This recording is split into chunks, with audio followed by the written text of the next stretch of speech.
Renato Russo, Eduardo e Mônica, animando aqui o nosso início da coluna Nossa Cidade com Márcia Zaru, e não é por acaso, porque hoje nós vamos falar dele, do Parque da Cidade, 45 anos de história. Márcia Zaru, bom dia, bem-vinda mais uma vez. Bom dia, Diego. Que delícia começar a semana ouvindo Legião Urbana, né? Se encontraram então no Parque da Cidade a Mônica de moto e o Eduardo de camelo. Que camelo era esse, né? O resto do Brasil queria saber essa gíria que só o brasiliense sabe, que é para bicicleta.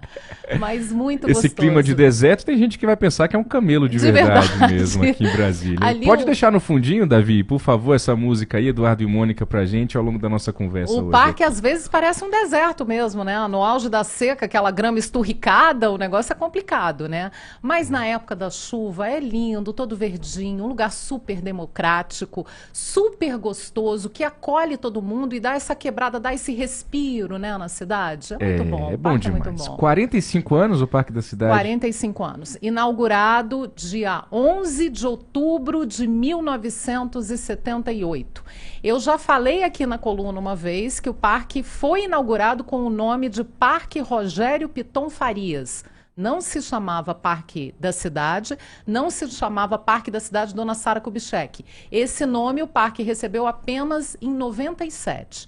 Da inauguração de 78 até 97 era Rogério Piton Farias, porque o governador da época da inauguração era o Elmo Cerejo, que havia perdido o filho, Rogério Piton Farias, num acidente de carro e resolveu homenagear o filho dando o nome da cidade, dando o nome do Parque da Cidade de Parque Rogério. E aí muita gente chamava de Parque Rogério, Parque Piton, e era assim que o parque era conhecido. Mas é um lugar muito agradável, né, Diego? É muito agradável. E eu separei umas imagenzinhas para quem está acompanhando pelo YouTube. Temos imagens históricas hoje aqui também. E essas primeiras foram fotos até que a minha mãe tirou antes da pandemia, mas que dão olha que delícia. Esse laguinho com os patos, que todo mundo passa ali, Pedalinho alimenta. foi revitalizado recentemente. Pedalinho revitalizado. É um lugar muito aprazível, né? E que recebe todo mundo. Tem as pistas de corrida, tem os espaços, é um parque que ele congrega, eu acho que os maiores gênios de Brasília, porque o plano urbanístico é do Lúcio Costa, tem alguns prédios do Oscar Niemeyer, inclusive o pavilhão de exposições do Parque da Cidade, é um projeto do Niemeyer. Olha só, não sabia. Tem o projeto paisagístico do Burle Marx, e as paradas com aqueles azulejos maravilhosos em branco e preto do Atos Bulcão. Então você conseguiu reunir ali vários gênios. São os banheiros mais chiques de Brasília. Os banheiros mais chiques de Brasília. As paradas ali são emblemáticas e carregam também essa marca registrada que é Atos Bulcão, né? Os azulejos de Atos Bulcão. Então a gente tem essa estrutura do parque muito bacana, muito gostosa. O parque chega a receber até 100 mil pessoas por fim de semana. Caramba! É impressionante, né? Ele é gigante, o parque, né? Ele então tem 4,2 quilômetros quadrados. Está entre os maiores parques urbanos do mundo. Muita gente diz que é o maior, aí tem gente que fala, não, na Cidade do México tem um que é um pouco maior. É o maior da América Latina. Fica uma coisa meio assim, tem uma discussão em torno disso, mas sem dúvida é um dos maiores parques urbanos do mundo. É maior do que o Central Park em Nova York. Então, que é o parque mais conhecido, eu acho que o parque urbano mais conhecido do mundo, né, o Central Park, o nosso parque da cidade é maior do que o Central Park. Se a gente parar para pensar, ocupa toda a Asa Sul, né, Márcia? Se a gente sobe ali naquele mirante da Torre de TV e olha para o Parque da Cidade, ele vai até o fim lá, até a LBV, né? Exatamente, ele pega uma parte muito considerável e é também uma parte que distribui o trânsito também, né? A gente está agora, quem frequenta o parque e quem passa ali de carro pelo parque, está vendo que tem aquelas obras grandes ali perto daquela pista do SIG, do setor de indústria gráfica, porque vai ter um viaduto ali na entrada do Sudoeste, então o negócio ali ainda está em obras, a coisa está meio complicada, está virando uma espécie de um gargalo ali a saída, e o corte daqueles pinheiros, porque houve um acidente terrível ano passado, que um dos pinheiros caiu em cima de um adolescente, o adolescente ficou tetraplégico, é uma história trágica, tristíssima, e a partir disso eles cortaram esses pinheiros. Se você passar lá agora, está tudo descampado ali naquela área. Dos dois lados, né? Dos dois lados. Perto do viaduto está tudo descampado e eles vão replantar mudas nativas do Cerrado. Então vai ter uma coisa que conversa mais com o nosso bioma. E é uma medida de segurança, né, que precisava ser tomada. Sim. A gente torce pela recuperação desse adolescente e torce para que o governo dê o apoio à família, porque mudou radicalmente a vida deles, né? Com certeza. É uma pena porque ali era um lugar icônico da cidade, né, cheio de memória afetiva na cabeça dos brasilienses, mas de fato não havia o que fazer. O lugar das Outros- churrasqueiras, das redes, Isso. o pessoal ficava ali naquela parte sombreada. Agora vai demorar um pouco para voltar a ficar sombreada, mas foi uma medida correta Sim. retirar os pinheiros dali. Não tem nem, eu acho que ninguém discute a esse respeito, né? Sim. E tem essas pistas de corrida, de skate, de ciclismo, tem bares, tem restaurantes, tem o kart, tem a Nicolândia, mas eu queria destacar três lugares e coisas que aconteceram no parque. O primeiro lugar que eu queria destacar é a piscina de ondas. Que desafio escolher três coisas do Três Parque da coisas. Cidade. Eu separei, para quem está acompanhando pelo YouTube, imagens que eu retirei do sensacional. Arquivo Público do DF e da página Histórias de Brasília do João Amador, imagens da piscina de ondas, da icônica piscina de ondas, Que que maravilha. foi inaugurada junto com o parque e foi desativada no fim da década de 90. Foi a primeira piscina de ondas da América Latina. E o engraçado, Diego, é que tocava uma sirene quando vinha a onda. Tinha uma sirene avisando que a onda vinha e a onda podia até ter 1 metro de altura. Olha aí. Então era uma coisa que as pessoas ficavam esperando ali. E ela chegava a reunir até 10 mil pessoas nos fins de semana. Isso década de 80 e 90 é gente pra caramba, né? Gente, olha essas imagens que maravilhosas. Você tá no carro agora, depois você vai ter que acessar o YouTube, hein? Vale a YouTube, pena, né? Pra dar uma olhadinha nessas imagens, que sensacional. Vale a pena. E ficou marcada na memória afetiva. A piscina de ondas está marcada. É um local que está marcado na memória afetiva de várias gerações de brasilienses. E aí é muito interessante, porque depois, em 2016, o produtor de eventos Paulinho Madrugada resolveu reativar ali o espaço da piscina de ondas com a festa Volta aos anos 80. Então também pegou esse glamour que tinha ali, né, o local. Sim. E essa ligação com várias gerações, e o pessoal que curte a festa Volta aos anos 80, com certeza tem alguma memória ali da piscina de ondas. Então foi uma sacada muito bacana que ele teve. Muito legal. Esse ano teve recentemente aí, teve também lá no Porto Vitória, que o Paulinho Madrugada fez também. A gente apoiou a Nova festa... Brasil sempre parceira, né? A Nova Brasil sempre parceira Paulinho das iniciativas. Madrugada é meu conterrâneo, é piauiense, eu chamo ele de meu primo. Ah, tá vendo? E conhece Brasília como ninguém, né? E tava aqui nessa efervescência dos anos 80, então ele tem essa memória afetiva também, né? Que ele reconstrói nas festas dele. É isso aí, 8h24, você está no Jornal Nova Brasil Brasília, essa é a coluna Nossa Cidade com a Márcia Zaru. Nós estamos falando do aniversário de 45 anos do Parque da Cidade. Márcia Zaru já falou da piscina de ondas. Qual é o próximo ponto? Você sabia que o Parque da Cidade já teve um trenzinho? Um trenzinho? Olha a imagem aí para quem está no YouTube. Olha aí. É patrocinado pelo 7-Up.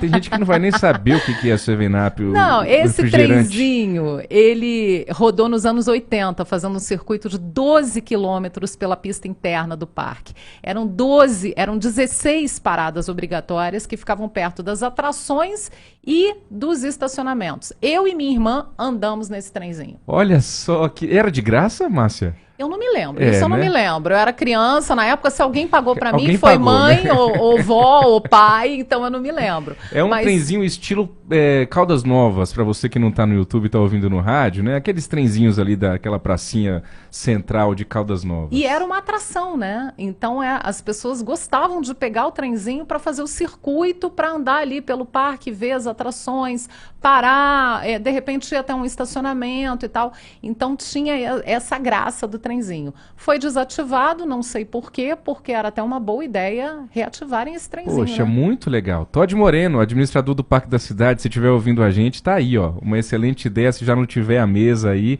vale muito repensar esse trenzinho aí no Parque da Cidade. Vale muito repensar, deixou saudade, né? O trenzinho deixou saudade. E vou encerrar a coluna falando, óbvio, do Parquinho Ana Lídia, que eu separei algumas imagens feitas agora de manhã, eu fui lá, fotografei um pouquinho. Olha o Parquinho só. Ana Lídia já existia muito antes da inauguração do Parque da Cidade. Desde 1971, o local existe com esse icônico foguetinho que a gente vê aí nas imagens. E era a parada obrigatória das crianças durante os fins de semana. Ele foi incorporado ao parque em 78 e continua sendo uma das maiores atrações. Eu acho que não tem uma pessoa que tenha ido ao Parque da Cidade na infância que não tenha brincado nesses brinquedos aí do Parquinho Ana Lídia, né?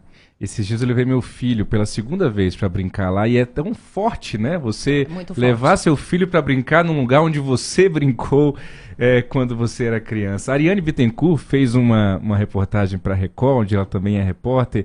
E é interessante dizer, o foguetinho tem um mesmo tamanho, né, Márcia? Porque a gente vai crescendo e o foguetinho vai ficando menor. Vai parecendo que ele diminuiu, mas não diminuiu. Ele tá lá, ele tem o mesmo tamanho sempre.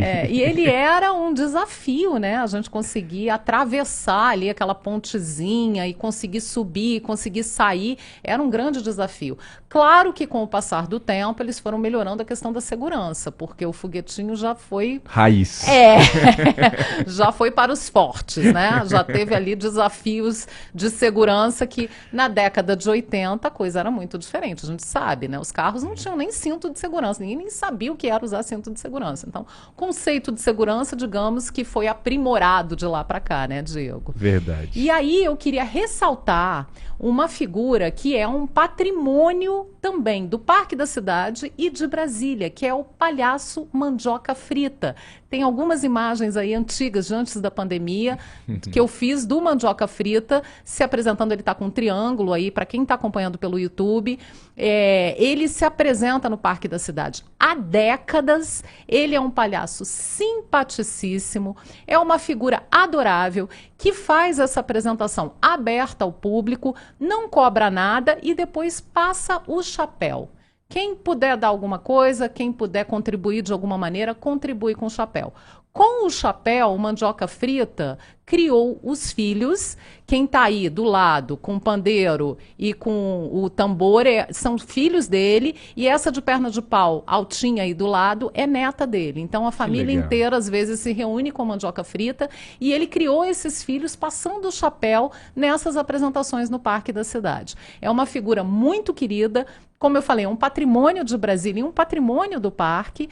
E está sempre se apresentando sábados, domingos e feriados, 11 da manhã e 4 da tarde, no Parquinho Ana Lídia, que é o parquinho do foguete dentro do Parque da Cidade. Que bacana conhecer um pouco mais da história dele. E antes da apresentação, é engraçado demais, ele sai percorrendo todo o espaço do Parque Ana Lídia ali, batendo palma, falando, vai começar, como se ele fosse realmente, ele é um pouco dono daquele espaço. Ele é dono. Ele é dono dali. É uma coisa muito, muito legal, porque ele realmente leva as pessoas e tem música, tem a palhaçada, tem as coisas engraçadas, mas tem música, tem perna de pau, tem um monte de... tem malabarismo. Então é aquele circo raiz mesmo, que a gente consegue ver um pedacinho dessa arte circense de graça ali no Parquinho Ana Lídia. É muito lindo. Claro que quem puder contribuir com o chapéu, por favor, contribua com o chapéu, porque é como ele vive, né? Há décadas o Mandioca Frita vive disso e a gente adora esse palhaço que também encantou gerações. Meus filhos assistiram Mandioca Frita também quando eram pequenos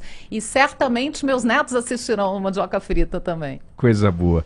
Márcia Zaru, a gente precisa fazer esse convite, então, finalizando a nossa coluna de hoje, para que os brasilienses, você falou em 100 mil pessoas num fim de semana, mas que a gente ocupe cada vez mais o Parque da Cidade e explore ali todo aquele espaço. Com certeza, né? A gente tem uma ocupação do espaço público também. Por exemplo, no Dia da Criança, agora quinta-feira, a gente teve uma edição do piquenique dentro do Parque da Cidade.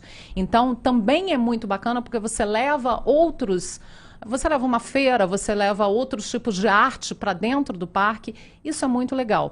E uma coisa muito importante, preservar o parque, não jogar lixo no lugar errado, ter essa consciência de que aquele espaço é nosso e a gente tem que cuidar bem dele. Muito bom. Tem uma coisa que eu faço que é a seguinte, eu não gosto de parar sempre no mesmo estacionamento do Parque da Cidade, não, porque ele é tão grande, como a gente falou agora há pouco.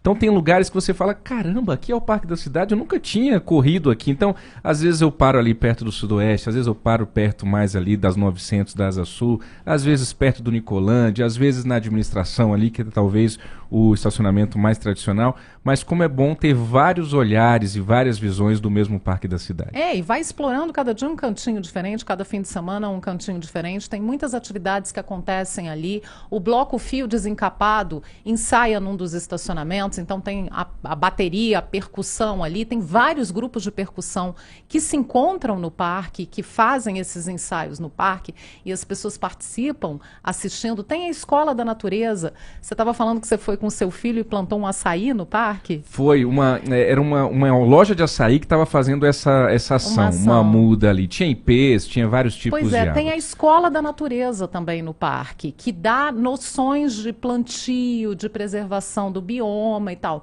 Então tem muita coisa acontecendo ali. Se você explorar, eu acho que é uma coisa interminável. Você tem sempre uma coisa nova para descobrir no parque.